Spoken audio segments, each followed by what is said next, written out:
Firstly, I wanted to thank the amazing Lila Haynes for chairing this evening's discussion. She's one of what we proudly call Oxfammers, because you never quite leave Oxfam when you've been a part of it.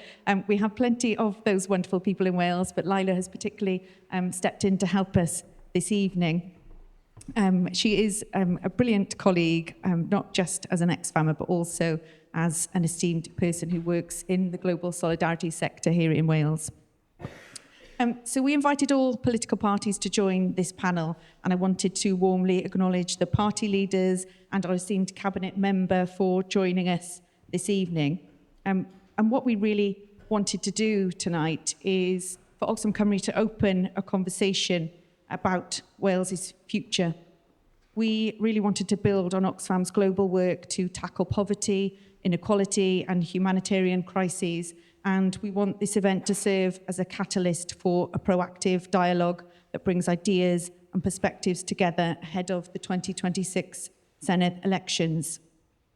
I did want to say a few words about Oxfam. As a global charity, we work to tackle poverty, inequality and injustice both here in Wales and around the world. We respond to humanitarian crises, we campaign for fair economies and strong public services, and we champion social and climate justice. In Wales, we work with the partner organisations so that we can amplify voices, influence decisions and hold power to account. And really, we're all gathered here this evening at a pivotal moment. Inequality, climate challenges and social injustice are intensifying, not just here in Wales, but right across the globe. And our vision for a just Cymru is hopefully that start of a conversation so that we can tackle this. But it doesn't belong to Oxfam Cymru. It's a collaborative piece. It reflects the work that we do with our partners across civil society, including many who are here with us in the room today. Organisations like the IWA, Carers Wales, Climate Cymru, and many others. I also wanted to acknowledge the incredible work of our staff team, which is just 3 of us, one of whom is out there managing anyone else who's come in through the door, the brilliant Rhun, and the other person, Dr. Hade Turkman, sadly couldn't be with us this evening. She's had a family emergency, but I wanted to pay particular attention to her because she's been the driving force behind this piece of work. And it really is amazing to see that someone puts so much heart and soul into something, because we really believe in what we do. And we wouldn't be able to do any of it without the supporters of Oxfam and the volunteers who run our shops. And they really are the people that drive and keep things going. If you want to know what it's like to be a supporter or a volunteer for Oxfam, please do visit our Cardiff bookshop, where recently, just this week actually, we had one of our volunteer members who she achieved an award which came from the Palace, and it was because she's been the longest serving volunteer, and she's been a volunteer for 50 years in our Cardiff shop. So do pop in and see Sontash, who is well into her elder years. I won't give away her age, but she's absolutely amazing, and just someone that we really wanted to make a point of raising a point about here today. So really, this paper isn't just about ideas. What we wanted to do was offer practical steps for a fairer, greener and more caring Wales. We wanted to ask bold questions like how we reduce child poverty and better support families. How do we value care work and build an economy that works for everyone? And how can we create future jobs that offer security and dignity? How does Wales make decisions that reflect our values of justice and solidarity here at home and across the world? At its heart, this vision in our paper reminds us that a fair and thriving Wales is only possible if justice, equality and well-being are at the centre of every decision. So tonight is more about talking of and building conversation than presenting a report. I do want to particularly thank our panel for everything that they'll be able to offer us this evening, but I also want to offer and open the conversation with everyone here and wider civil society in Wales, because together we can turn these ideas into action and build a Wales that truly cares for its people, its communities and its future. Diolch yn fawr. Over to you, Lila. Right, apparently this is working. Well, dwi ddim yn gwybod shwt I ddechrau. It's hard to know where to start because I've come to this at very short notice, but I'm convinced that everybody on my right and on my left knows their party policies inside out, so whatever I throw at them, they're going to be in there, sharp and clear and to the point and brief and all the rest of it that you're hoping to get.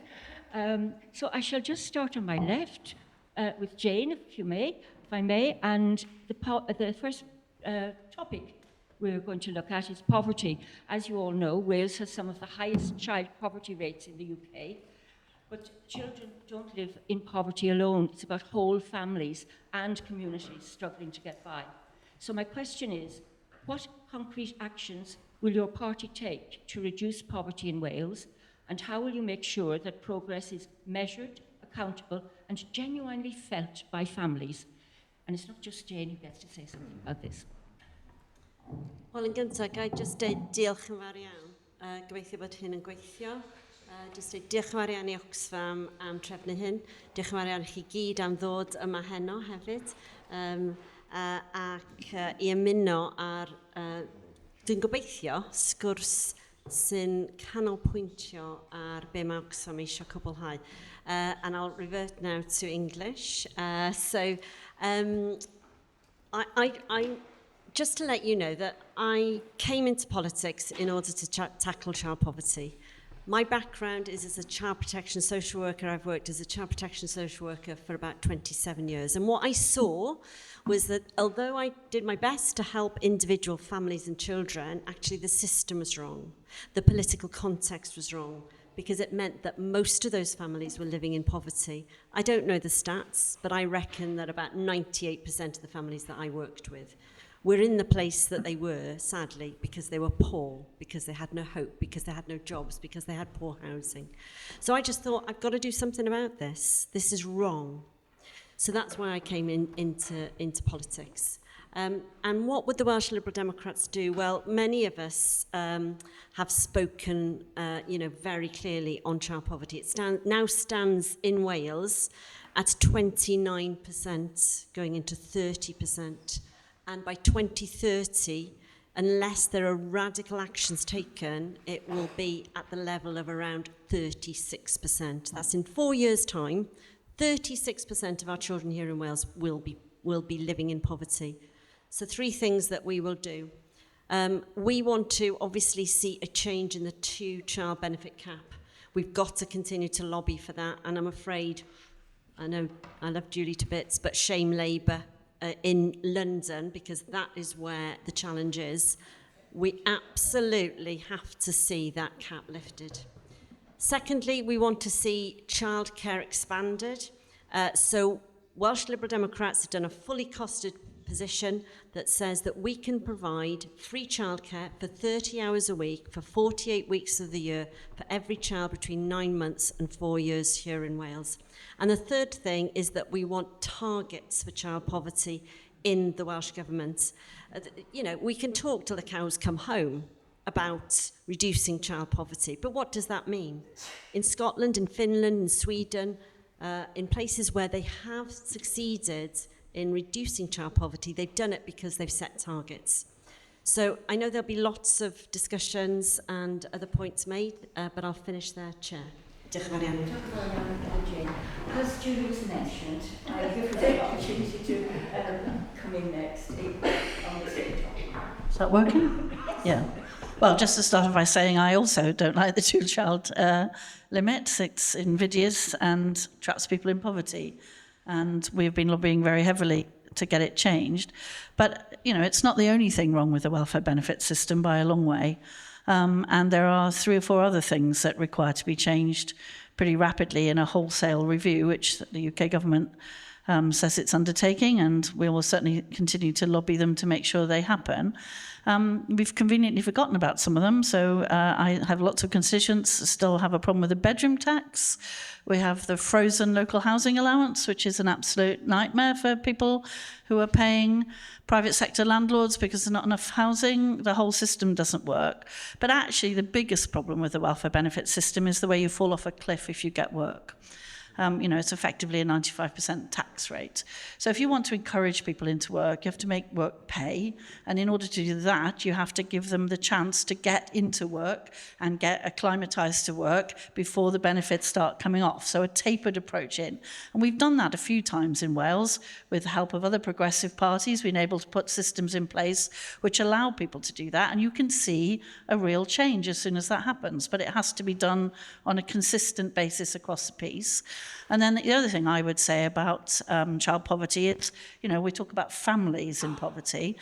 To get a family out of poverty, you need 2 or 3 things, don't you? But most of all, you need decent work that allows them to come away from benefits as fast as possible, but in a controlled way that doesn't penalise you for having tried. We also need people to be able to take seasonal jobs and so on without having to wait 5 weeks to get back on the system. There's a plethora of things. Many people in this room will know far more than I about the various pitfalls. So it needs a wholesale reform, is what I would say. And the 2-child limit is just the most invidious of the things that need to be looked at.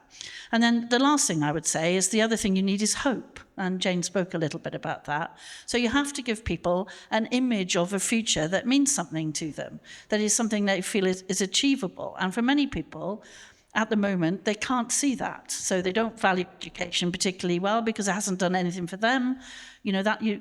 Where people can see the value of education, where they live in global poverty, they push hard to get it. We don't have people because they haven't been able to see the benefit. And you need to give people hope in order to give them a chance to get on that ladder.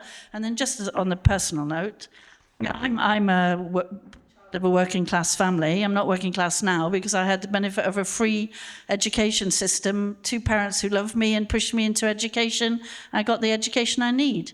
But more than anything else, what my parents could see was that it was a route to a life that was worth living. And if we can't give children that, then we will not get them out of poverty.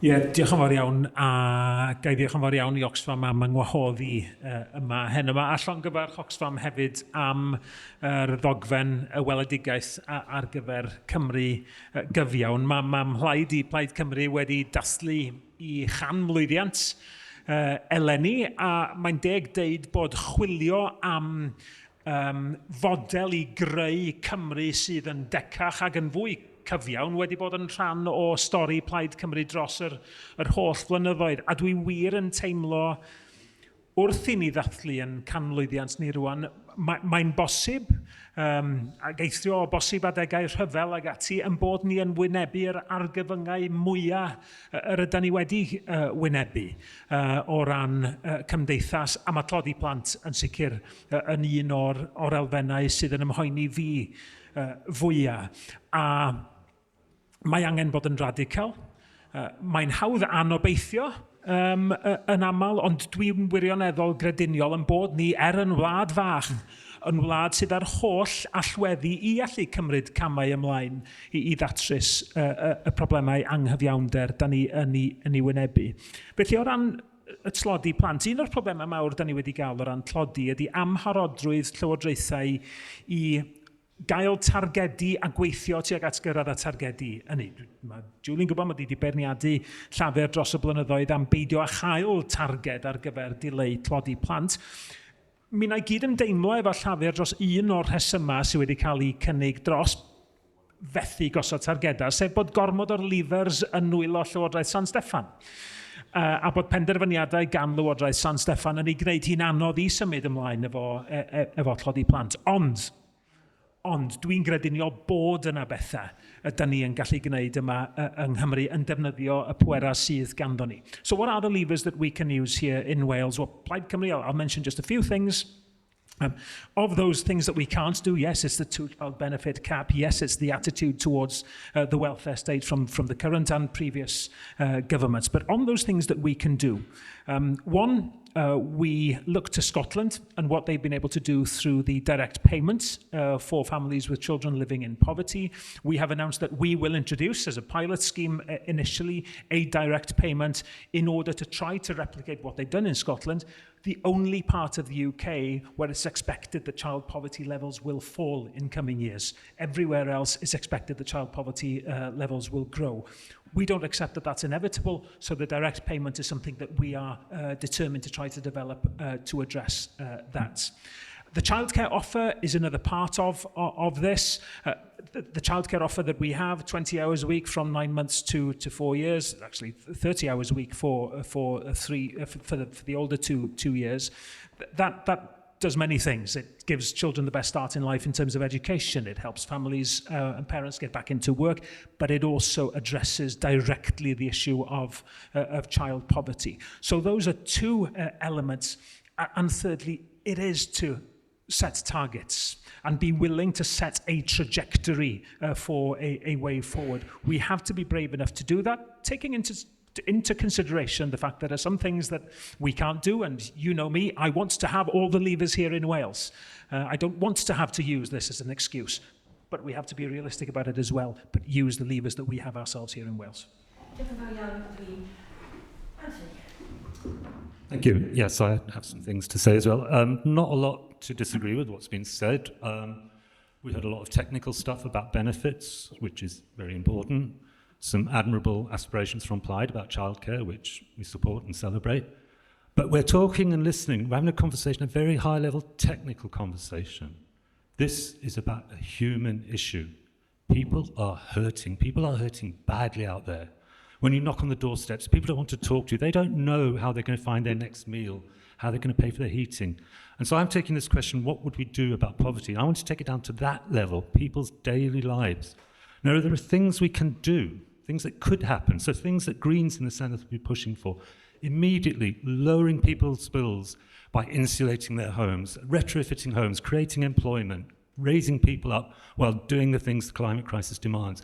And a key one for us, and it's shameful that this hasn't happened in Wales, it's happened in Scotland, it could happen in Wales. We need to freeze rents now.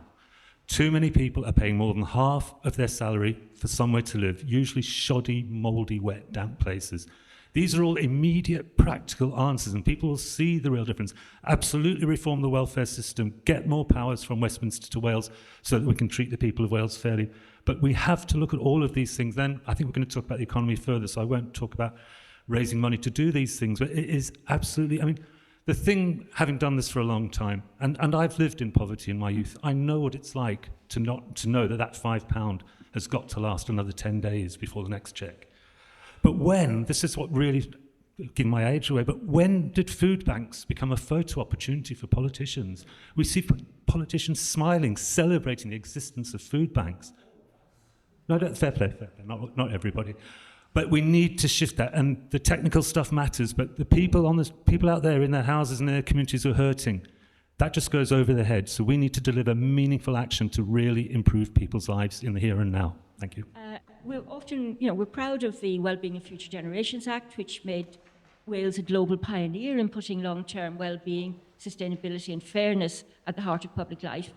But ambitions like that have to translate into delivery.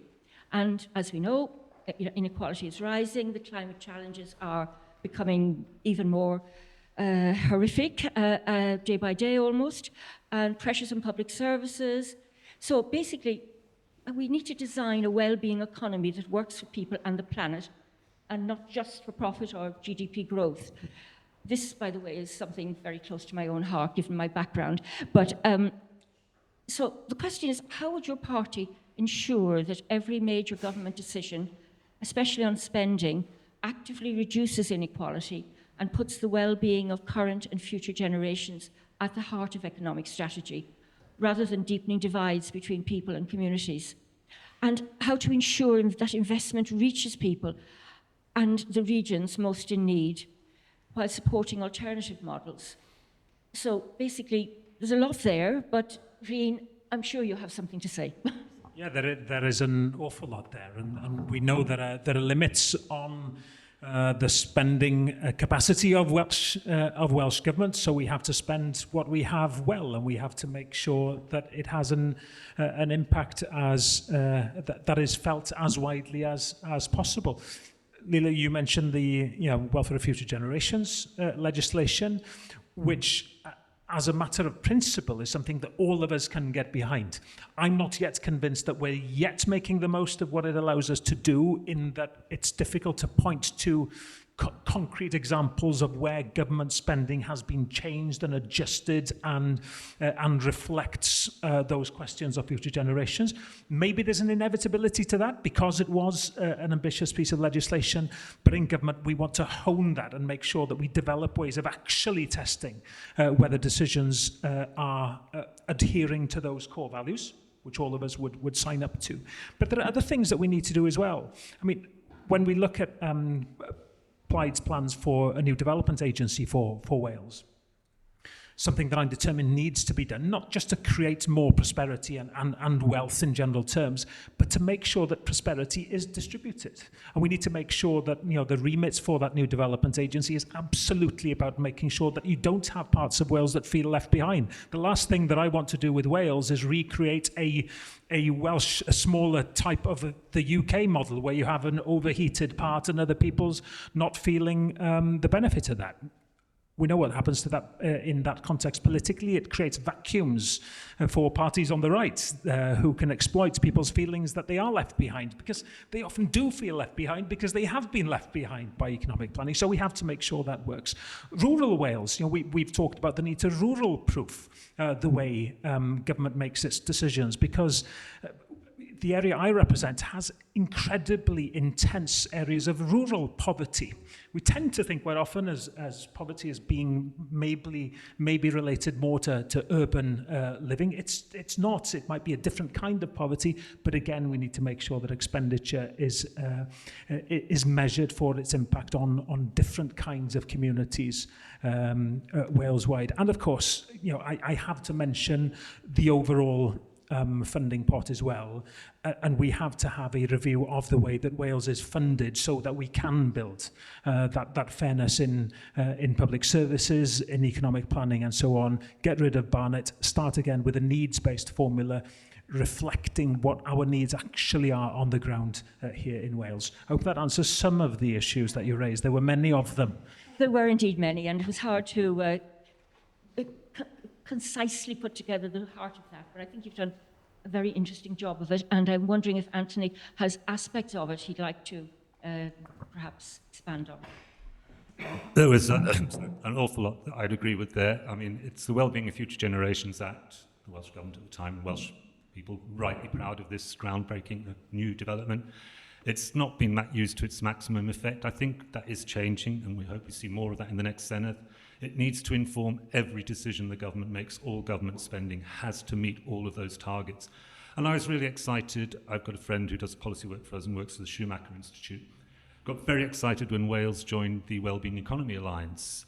But we're not seeing that actually translate into anything other than another box ticked. We've done this right thing. We need to see these aspirations, these ambitions, and they are wonderful ambitions and aspirations. We need to see them turn into facts on the ground. So how do we make the economy work for everyone? Firstly, absolutely, I don't think anyone at this table is going to disagree with the fact that we need to reform the Wales funding formula. Wales needs fair funding to do the things it needs to do for its people and its future. But we need to look at tax powers that we've got in Wales as well. We need to campaign for better tax powers, more tax powers, but using the tax powers we've got can make some differences as well. We need to look at and demanding the powers that Scotland has. Why haven't we got parity with Scotland when it comes to the taxes, way we can use taxes? That will open up possibilities. We can reform council tax, and I know and appreciate the Welsh Government has looked at and is looking into land value tax, much more progressive way of raising money for local communities, feeding it back to councils. All of these issues matter. We have to make the economy work for people. And then I'd go one further as well, even something that's not been talked about a lot lately, but we still have this aspiration, it's still Green Party policy for a universal basic income, which will come up in other questions. There are things we can do with the limited levers we have. We need to make every pound spent by Welsh Government at every level work for the people of Wales and work for the future of the planet.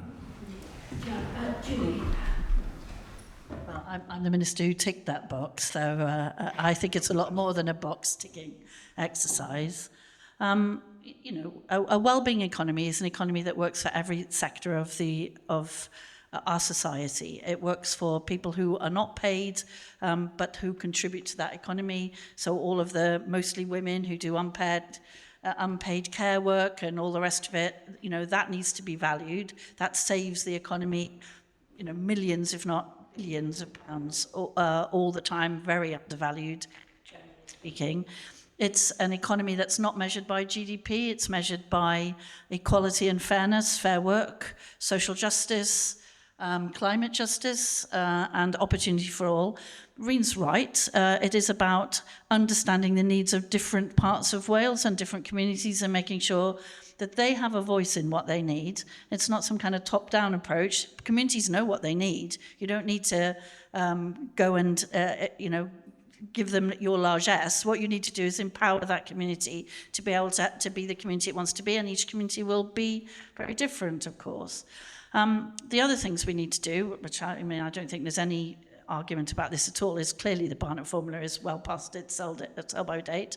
And just a little plug for my colleague Mark Drakeford, you may have heard of, who's doing a roundtable on Barnett reform later on this week. So I'm sure some of you will be interested in that as well. We have been pushing very hard for Barnett reform. It has to come. It's outrageous that we're funded the way we're funded. And many of the ambitions we share across this table aren't possible because the funding formula doesn't work on a needs basis. So much of the childcare we're going to talk about, I'm sure, during the course of the evening, you know, I would dearly love to do, but it's hard to fund it. It's hard to train up the people, etc. That's not to say we shouldn't do it, by the way, but it is hard given the current funding. I just wanted to say a few things about good stuff, though. I don't want to be, you know, it's a gloomy, horrible, wet Tuesday evening, but, you know, we don't have to all be full of despondency, gloom, and whatever. So we have been very successful in retaining the growth fund monies in Wales. We fought tooth and nail for it. So this is the money that replaces the European funding that used to come to Wales. We've managed to secure for Wales 22% of that, which is way higher than any Barnett share would have given us. And we've agreed a regional spend programme for that right across Wales. And that is exactly for the wellbeing economy. It's to make sure that the regions and their local authorities and all of the organisations that are part of those regional deals say what that money gets spent on. It's not top down from the Welsh Government. I think it's very important that that happens.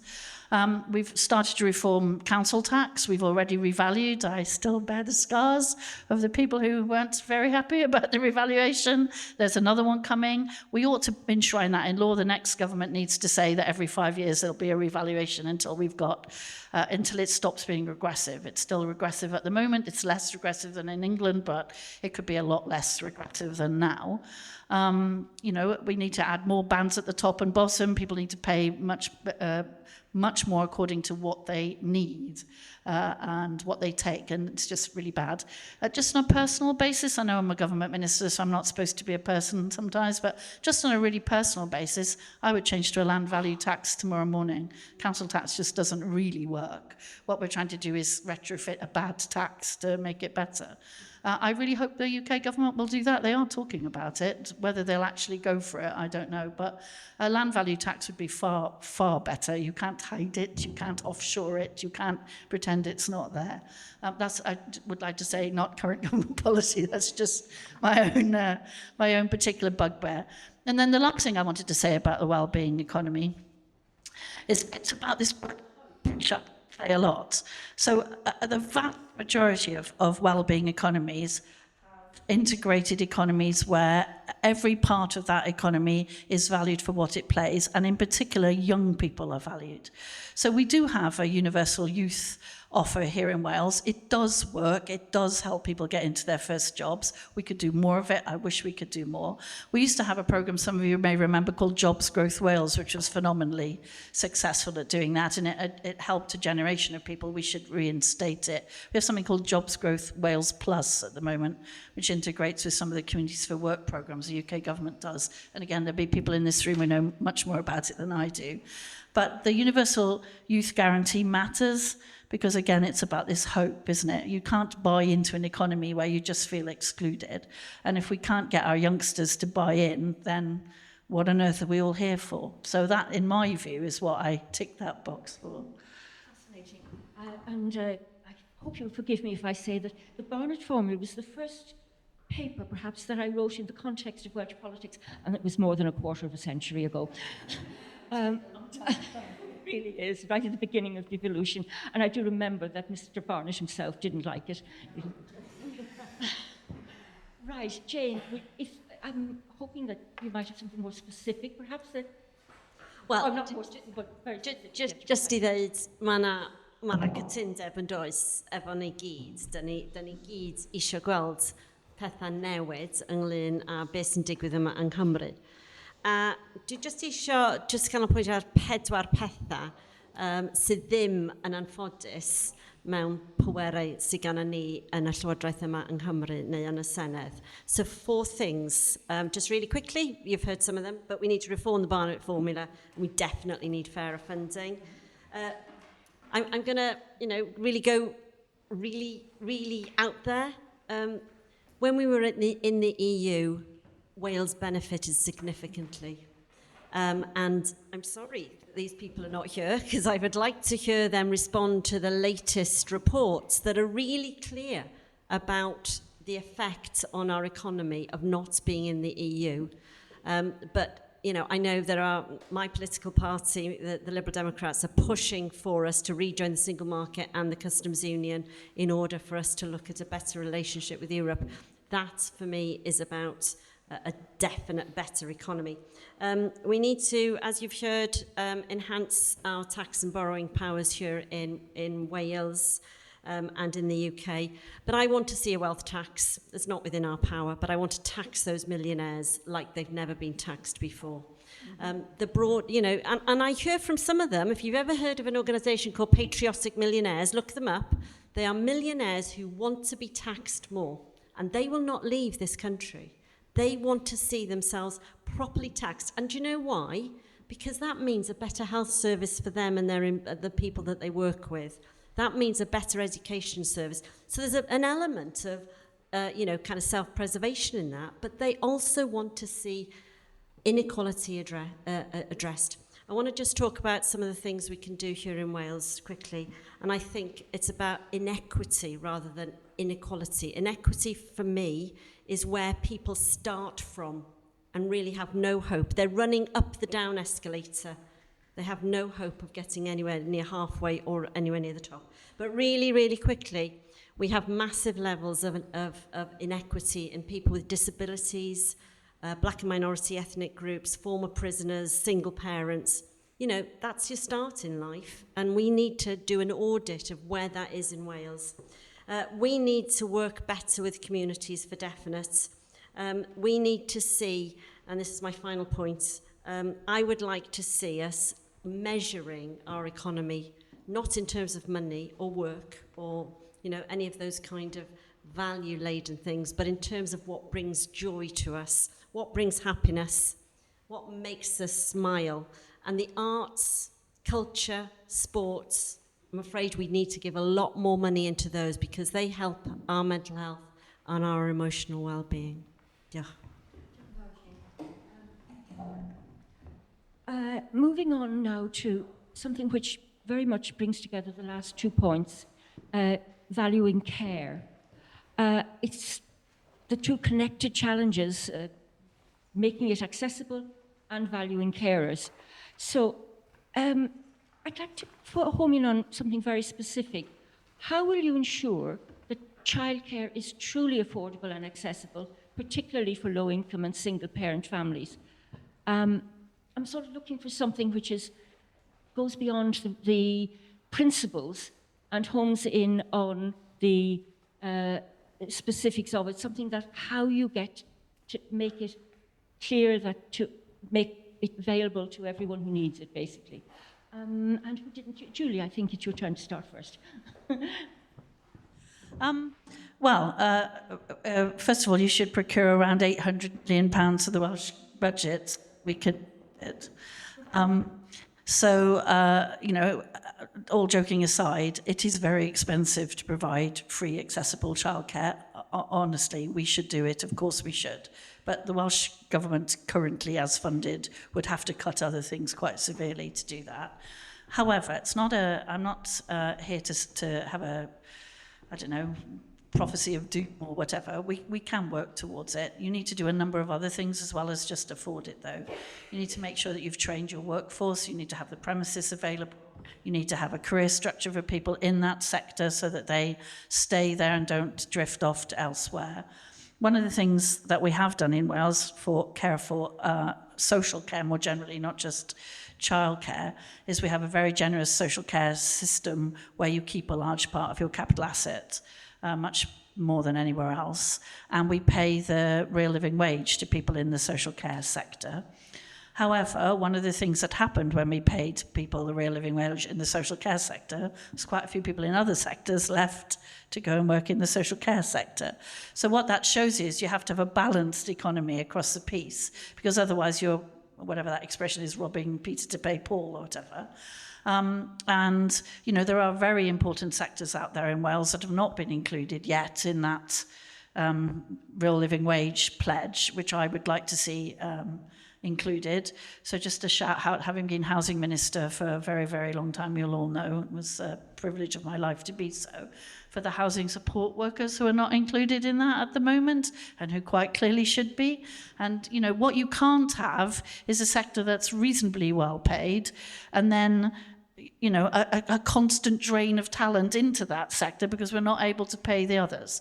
So these are hard things to do. It's easy to say you should have a universal childcare system. Nobody could disagree with that. It's about how do you structure it and how do you get there over a period of time so that you have the trained, valued workforce to be able to deliver it.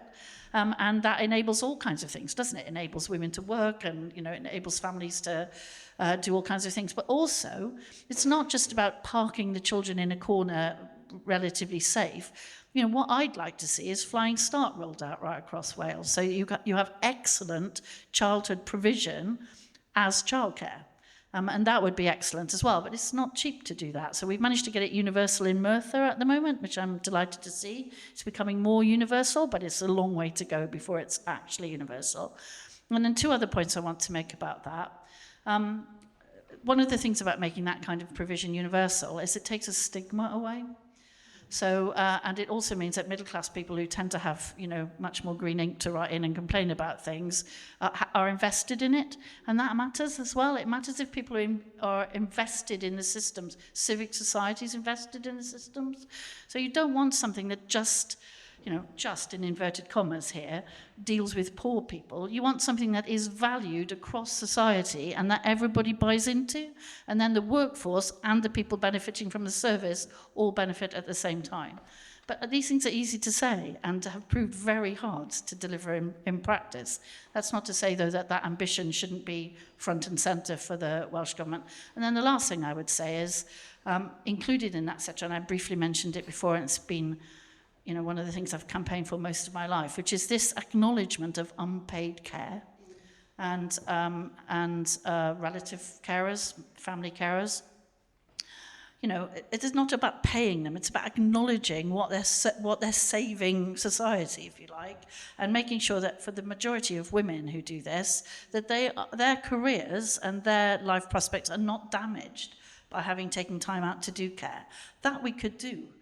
That's about social attitudes as much as anything else. But, you know, at the moment, if you've had a 5-year career break to look after your mother or whatever, you try getting back in at the same level into your career. It's near impossible. So there are things we can do which are about social justice, don't cost anything, but do require people to stand up front and say that it's not right that that's happening. And I do think we should all be doing that. Diolch yn fawr iawn. Y cwestiwn penodol iawn ynglyn â gofal plant, a na i drio roed ateb mor benodol y gallau. Mae Julia'n hollol iawn wrth gwrs, mae o'n fater sydd yn cymryd cryn fuddsoddiad, a gamwn ni bod bob un o'n ni wedi edrych ar hwn a wedi glanio mewn llefydd chydig bach yn wahanol. Da ni wedi penderfynu o wneud y sums, gwneud y blaenoriaethu, adnabod pwysigrwydd hyn, bod hwn yn rhywbeth da ni yn mynd i fwrw ymlaen i wneud, fel o'n i'n dweud yn gynharach, o 9 mis oed tan 4 oed, 20 awr i ddechrau, wedyn 30 awr. A mae Julie hefyd yn iawn yn dweud bod na gymlestod mewn darparu gofal fel hyn, a dyna pam yn bod ni yn cyflwyno y polisi yma yn raddol, oherwydd mae yna waith hyfforddi pobl, mae yna waith tyfu y sector, mae yna waith adeiladu yr cyllideb o fewn cyllideb ehangach yr Llywodraeth. Ond mater y blaenoriaethu ydy hyn, ac o'n i'n falch iawn o'r cynnydd wnaethon ni lwyddo i allu wneud drwy'r cytundeb cydweithio efo'r Llywodraeth yn gwneud rhywbeth oedd yn anodd a cychwyn i darparu yr cynnig gofal. Da ni'n barod mewn Llywodraeth i'w gwblhau o fis Mai i flwyddyn nesaf ymlaen, tra'n ymwybodol iawn o'r heriau wrth gwrs o wneud hynny. Thank you. Yes, some stuff again, completely in agreement with. It is hard, it is expensive. That goes back to, we go back to the funding, we go back to the economy. What's the economy for? How does it work? And yes, we don't have some levers, but then we need to be demanding those levers. I mean, we talked, in the earlier question, there was talk about fair funding for Wales. We must remember it's been blue and red governments at Westminster that are refusing the fair funding for Wales. But that's, to stray off the childcare thing, I think the moves celebrate the work that has been done by this administration and the stuff that Plaid are talking about in the next one. It's definitely a step in the right direction. It has to be valued. It's not just about what you're paid. I've spoken to nurses recently and teachers unions, and the interesting thing for both of them, their top concern for both careers wasn't their level of pay.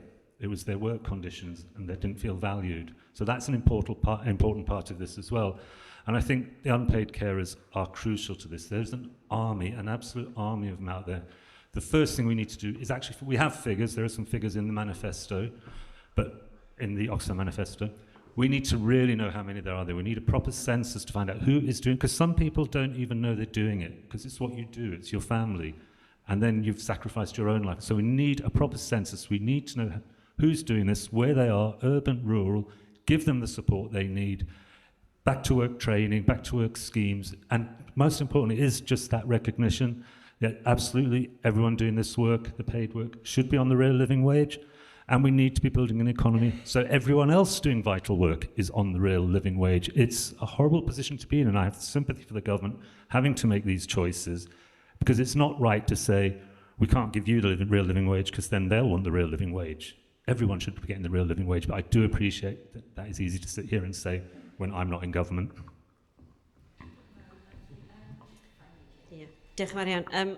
So just really quickly, just looking at childcare.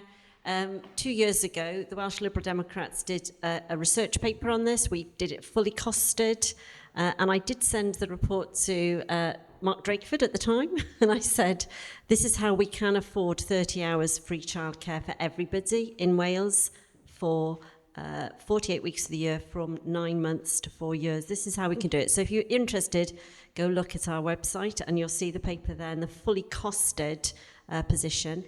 So just really quickly, some additional things. As Rhun says, I came into politics in order to change things and achieve things. And just like Rhun and Plaid Cymru did some amazing things with the government for 3 years. I was very lucky to do a budget deal last year to get extra funding into Flying Start, to roll it out across Wales to every single postcode, because you had to be in a particular postcode in order to access Flying Start. That's for 2-year-olds and 3-year-olds, and also got additional monies into social care. And just to touch base on social care, I daren't mention the word income tax at this point in time, but actually the Welsh Liberal Democrats have passed a policy of a penny on income tax for social care. That will raise a significant amount of money to go into social care, ring-fenced for social care. Final thing, I want our unpaid carers to have protected characteristic. That is, that they are regarded as people who need to be looked after, who need particular rights and privileges because they do an outstanding job and we don't value them. And that's one of the things that we hear from unpaid carers. Now, the next point I'd like us to look at is the just transition and climate justice. And I'm going to give Anthony the chance to start, but leading up to that, Wales, you hardly need me to tell you that Wales has experienced the deep scars of an unjust transition, most notably with the closure of coal mines, which devastated communities and left lasting social and economic impacts. And in response to the climate change, Wales became the first country in the world to declare a climate emergency and led the way with the legislation like the Wellbeing of Future Generations Act. But despite such bold steps, progress risks stalling. Many workers, from steelworkers to social carers, fear being left behind as the economy shifts. The challenge now is to ensure that Wales's transition to a green and caring economy is not only fast, but fair. So I'm asking each of you to give me, to tell me how your party would ensure that Wales's transition to a green and caring economy is both fair and fast, tackling inequality, creating good quality jobs, and supporting workers and communities through upskilling and reskilling, making sure nobody's left behind. I'm not asking much, of course, but I'm sure you'll have some idea. We have given it some thought. It's a just transition is key, and it's a word that many of us, myself included, use too easily. You know, we have an idea what we mean. A lot of people don't have a clue what we mean, and workers, most certainly, a lot of workers don't believe that we think what we mean. And it's, as you've referenced, Wales knows only too well what happens when big business and governments walk away from communities and abandon them. That can't happen again, it shouldn't happen again, and it was just shocking to sort of go through that in some extent with the steelworks in Port Talbot. Now, this is really frustrating because the discussions about transitioning to electric arc furnaces, which is a good thing to do, which is something that has to happen, were first mooted 16 years ago. It's 16 years that work could have been done with the co-working, with the workers on board. This is what's crucial to a just transition. It has to be co-created by the workforce and the communities that are being affected as we do the necessary decarbonisation of heavy industry and shift to clean, green infrastructure. Communities need to be invested in what's happening. All too often, communities are used to having things done to them. Even by well-meaning people, even back to EU funds, people would come in and say, this is what your community needs.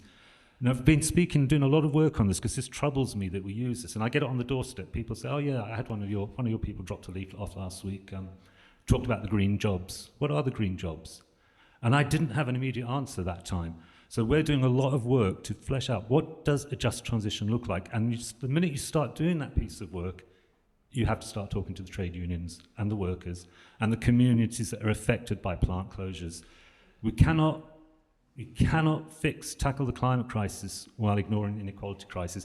It's quite refreshing to see running through this manifesto something that I've been saying, and you'll have heard someone called Zach say it quite a lot as well. You can't have climate justice without social justice, without economic justice, and without racial justice. And the way we do that, the way we create that green future, is by taking everyone with us and letting communities tell us how they want it to happen. We've got these incredibly skilled people who have so much to offer.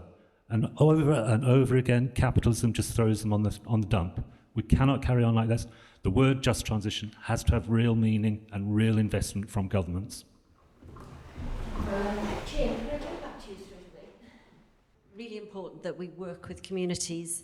And I'm really sorry that there are no colleagues here from these parties because we've heard them time and time again, haven't we, saying they don't want to talk about net zero, that we should forget about net zero. It's really important we continue along that trajectory. Anthony talked about a just transition. I was lucky enough to get a motion through in the Senedd, which was about a basic income for workers to move from carbon-heavy industries into green industries, because we need to recognise that across Wales we have people who feel that they are being left behind by our kind of maybe lefty policies. We've got to work with people and bring them together. And that means that we need community-owned energy. That's the most important thing. We keep the energy here in Wales within our communities. There is a massive issue, as has been said, around extraction of our energy and of our resources. We need to make sure we build up that vision for Wales that says we will keep the energy here in your community. And I think, you know, it's easy for us to talk about net zero, and I've just done it myself, haven't I? We need to not necessarily, in working with communities, talk about net zero. We need to say, this is what it will bring to you. It will lower your bills. It will mean that you are warmer. It will mean that we can look at retrofitting your homes, making sure that we get money off your bills and keep your home warmer. Just final thing for me, you know, we need more what's the word? Well, English, we're struggling to public transport. We need more public transport. We need to invest in public transport. I was lucky enough to work again with the Welsh Government to get the £1 bus fare for 5 to 21-year-olds. And that is making a difference. We're getting more young people on our buses. Hopefully that will mean that they can, in the future, think about going on a bus rather than perhaps getting their mum, dad or wherever to drop them off in a car, because we need a generational change there that says, I want better public transport, I will use it, I will go on a bus, I will go on a train, and that means that the future of our Wales will be about creating a better public transport network.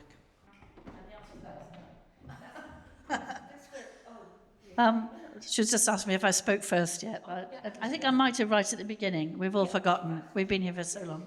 Anyway, just on this. So again, this is something front and centre to why I came into politics. I've been a climate activist most of my life. My parents were climate activists in the 60s in northern Canada when you could see the effect of acid rain.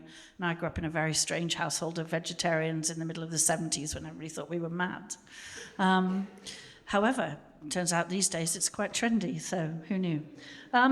So it matters a lot to me on a personal basis because I've lived in parts of the world where you can absolutely see climate change affecting communities and their ability to earn a living, have a livelihood. So it's not just about protecting the planet, but protecting the humans who live on that planet and allowing them to do so in harmony. And now, of course, we can see it happening here in Wales. This is relatively recent, but the increasing storm levels and flooding and all the rest of it is absolutely climate change happening right in front of us.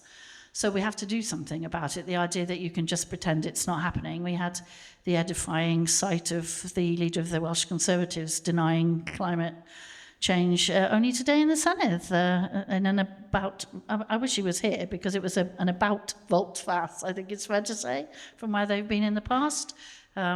Is there any bandwagon they won't jump on? And I'm quite happy for you to quote me when he is prepared to put his face here. So I'm also the child of a coal mining community. My father's a miner. I remember the scars and the strike very well indeed. So we do need that just transition. But we're all very gloomy here tonight. So there are lots of really good things going on, right? So the just transition is something we are working on. I don't agree with you about the steelworks. The steelworks is currently building the arc furnace. The transition board did a pretty good job, despite the scaremongering going on there. I would have preferred the transition to be shorter in between the two, but nevertheless the arc furnace is being built. They're recruiting people to it at the moment. But it's not about just the steel. It's about what we're going to do with that steel and what that industry can do for green jobs in the future. You can't have wind turbines without steel. You can't have electricity generation without steel. We have an opportunity in the Celtic Sea off the shore of Wales, the like of which we've probably not had in generations since the coal was found. We have to be able to bring those jobs to Wales, not just to the UK. And the only way to do that is to get that arc furnace up and running, but actually to get the docks invested in so that all of the other paraphernalia that goes with floating wind, the chains and the anchorages and the boats and all the rest of it, are made in Wales, not just serviced in Wales, but actually manufactured in Wales. So that is something we really need to get a grip on, and the board is doing exactly that. But there are other opportunities as well. So there's a whole plethora of green jobs there, really good engineering jobs that we need to train people currently working in carbon-intensive industries like our oil refineries and our gas-powered fire stations to come across into those jobs. This isn't just about youngsters. This is about people in their current careers transitioning across, and that absolutely is part of the net zero skills thing, which was part of the cooperation agreement, actually, that we did together. But then there's a whole series of other things you'll be familiar with, and Anthony mentioned one of them. So the retrofitting of homes, we've got a huge programme on that. We've invested hundreds of millions already.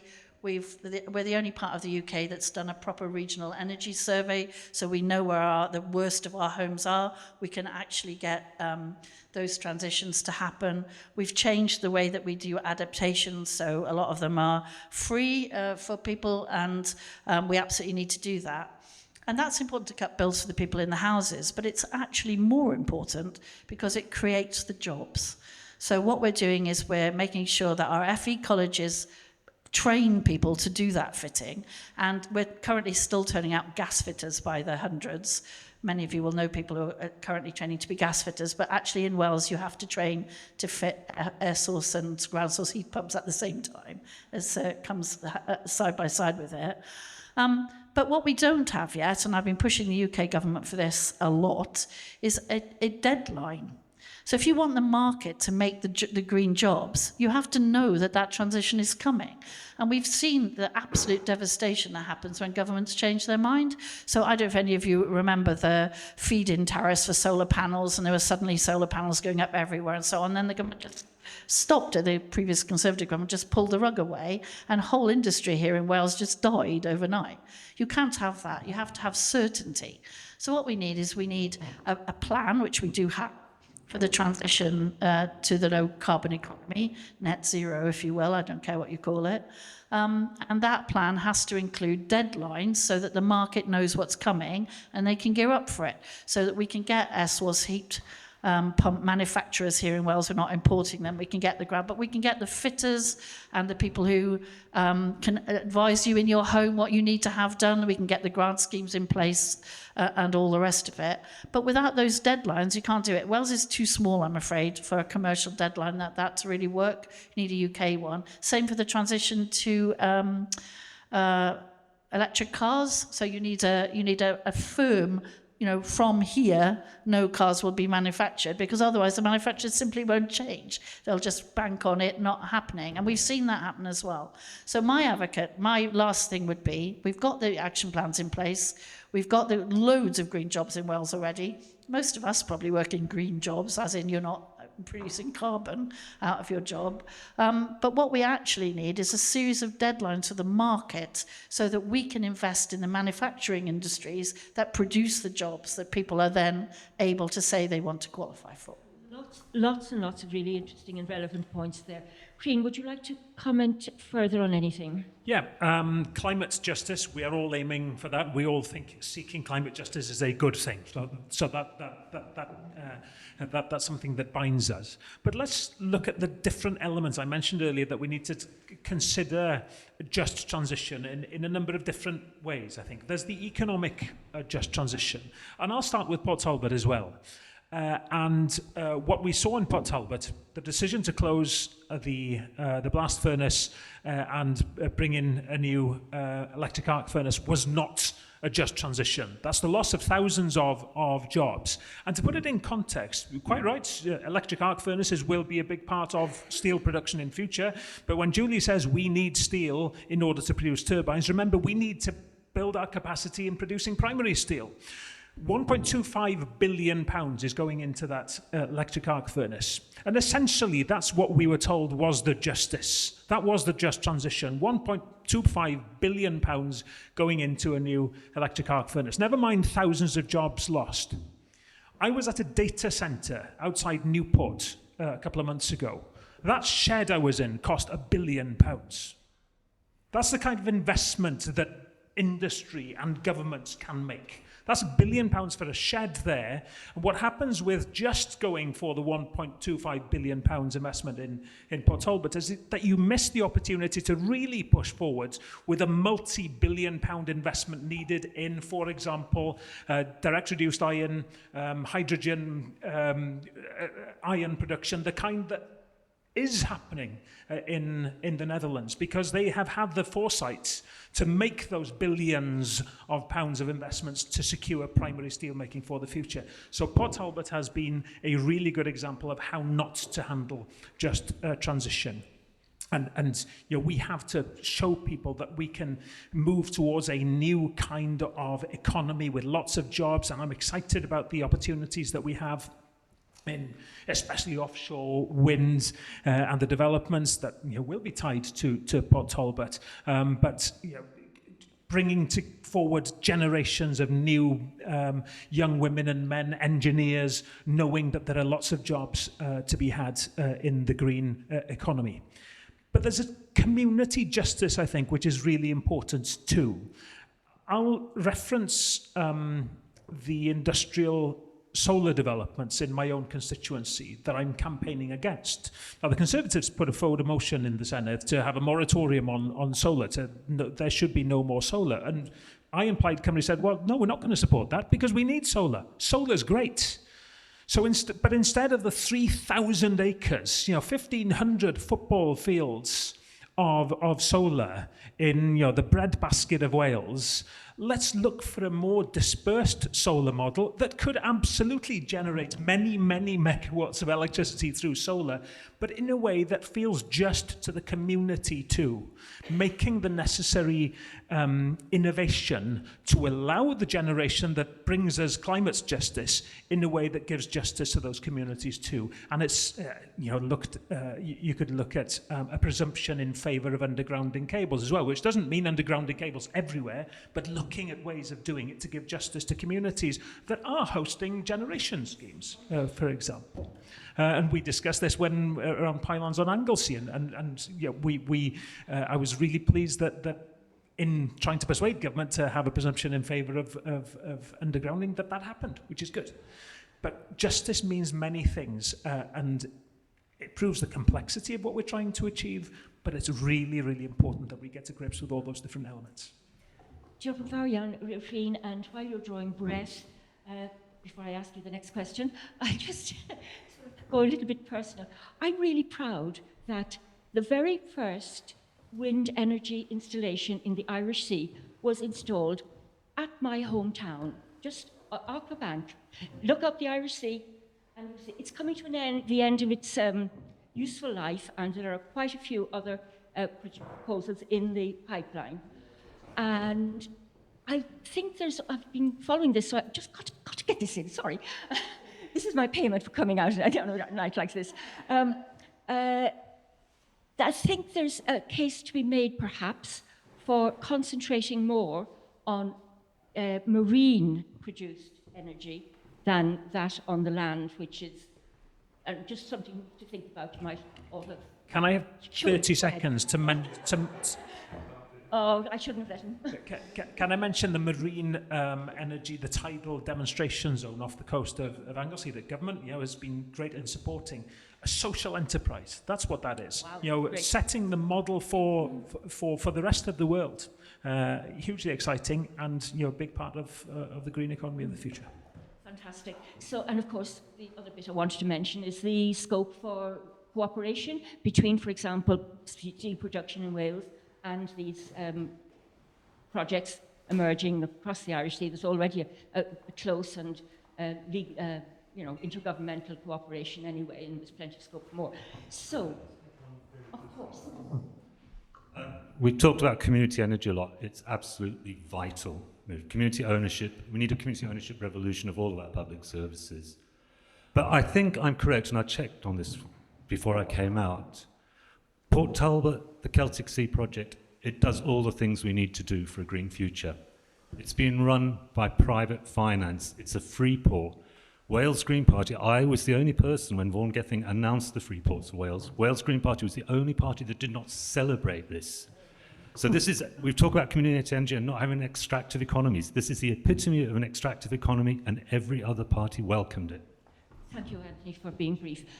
We've one more question, and we're running out of time because these people have to get back to vote. And of course, this is very much an Oxfam one, but it's also very much a question which concerns me and many other people in this room. Wales as a globally responsible nation.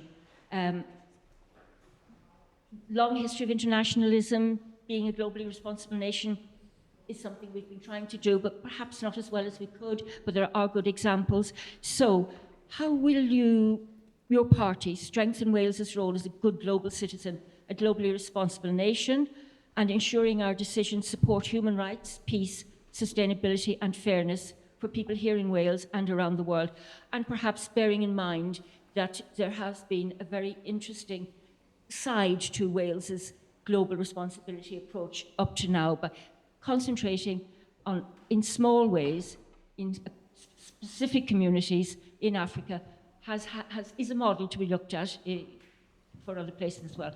So I'm trying to lead them into something of interest that I'm particularly concerned about. Rhun, would you like to start us off on that one? I'll keep it fairly brief because time is tight. When Plaid Cymru was established 100 years ago, amongst its core principles was about promoting Wales's place on the global stage. And that is as important to me and to the party now as it was 100 years ago. I want to be a First Minister that always seeks ways for Wales to play its part internationally. I am an internationalist.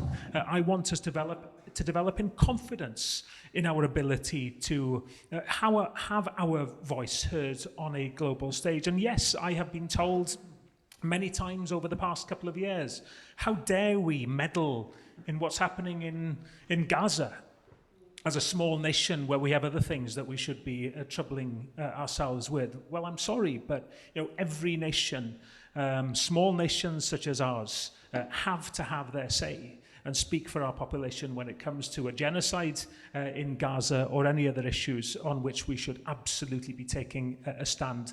Those are the principles that I stand by, and it's the principles that have, as I say, been at the very core of Plaid Cymru throughout the years. We seek ways in many, many different ways, including partnerships with countries living in poverty, on wars, on peace, but with that as our guiding principle, I pledge absolutely firmly to always seek ways of promoting our place on the international stage. Jane, I'm sure you want to say something similar, but please go ahead. Very similar. I guess there is a dividing line, which is I don't want independence. I want to be part of a big team. I want a partnership of equals. I want to make sure that we are not separate, that we are absolutely part of the world, the globe, Europe, that we are very clearly part... No, sorry, I didn't interrupt you. and we are... So I'm going to quickly, because I know I do have to go. So I want to see Wales as part of the world. Like Rhun, we did a lot with Oxfam on Gaza, and we continue to want to see a nation of sanctuary. There are some political parties who don't want that. We need to continue to support refugees. We want to make sure that we are Wales in the world, that although we are small, we are significant. Very briefly, and yes, Wales has a lot to be proud of. It punches above its weight on the global stage. And the history of the peace movement, and we've seen that, it's so inspiring, and seen it week in, week out with the Gaza protests. It makes me proud and inspired, and we need to do everything. Wales needs to take its place. Wales Green Party does believe in independence, because we believe that a small, independent Wales will be able to work with other small countries across the world to tackle the crisis facing us with the scale and urgency needed that sometimes bigger organisations can't. They're too slow to turn around. But yes, there's a lot to celebrate and there's a lot to build on. Wales, I want Wales to be seen as a welcoming nation. Refugees always welcome here, to keep building on that proud nation of sanctuary. Right, thank you. Just to say, I could not be any prouder of the way that Wales has played its part on the global stage. I've had the real privilege of representing Wales at COP, both the Biodiversity COP and at the main COP when it was in Glasgow. We signed the Under 2 coalition agreements as the founding members of that.